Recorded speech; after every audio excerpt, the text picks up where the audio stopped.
ನೆನೆಸಿದ ಕಡಲೆಕಾಯಿಯಲ್ಲಿ ಪೋಷಕಾಂಶಗಳು ಸಮೃದ್ಧವಾಗಿವೆ. ಅದಕ್ಕಾಗಿಯೇ ವಯಸ್ಕರು ಪ್ರತಿದಿನ ಬೆಳಗ್ಗೆ ಖಾಲಿ ಹೊಟ್ಟೆಯಲ್ಲಿ ತಿನ್ನಬೇಕು ಎಂದು ಹೇಳ್ತಾರೆ. ಇದರ ಸೇವನೆಯಿಂದ ಅನೇಕ ಪ್ರಯೋಜನಗಳಿವೆ. ಹಾಗಾದ್ರೆ ಬನ್ನಿ ಇದರ ಪ್ರಯೋಜನಗಳು ಏನೆಂಬುದನ್ನು ತಿಳಿದುಕೊಳ್ಳೋಣ.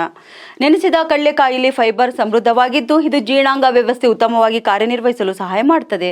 ಇನ್ನು ಕಡಲೆಕಾಯಿಯನ್ನು ನೆನೆಸಿ ಸೇವನೆ ಮಾಡುವುದರಿಂದ ಮಲಬದ್ಧತೆಯ ಸಮಸ್ಯೆಗಳನ್ನು ಕಡಿಮೆ ಮಾಡುವುದರ ಜೊತೆಗೆ ಹೊಟ್ಟೆಯನ್ನು ಕೂಡ ಶುದ್ಧೀಕರಣ ಮಾಡುತ್ತೆ.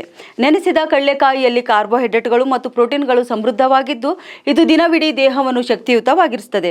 ಇನ್ನು ವ್ಯಾಯಾಮ ಮಾಡುವವರಿಗೆ ಅಥವಾ ದೈಹಿಕ ಕೆಲಸ ಮಾಡುವವರಿಗೆ ನೆನೆಸಿದ ಕಡಲೆಕಾಯಿ ಸೇವನೆ ವಿಶೇಷ ಪ್ರಯೋಜನಗಳನ್ನು ನೀಡುತ್ತವೆ. ಕಡಲೆಕಾಯಿಯು ಕಡಿಮೆ ಗ್ಲೈಸೆಮಿಕ್ ಸೂಚ್ಯಾಂಕವನ್ನು ಹೊಂದಿದೆ. ಇದು ರಕ್ತದಲ್ಲಿನ ಸಕ್ಕರೆ ಮಟ್ಟವನ್ನು ನಿಯಂತ್ರಿಸಲು ಕೂಡ ಸಹಾಯ ಮಾಡುತ್ತದೆ.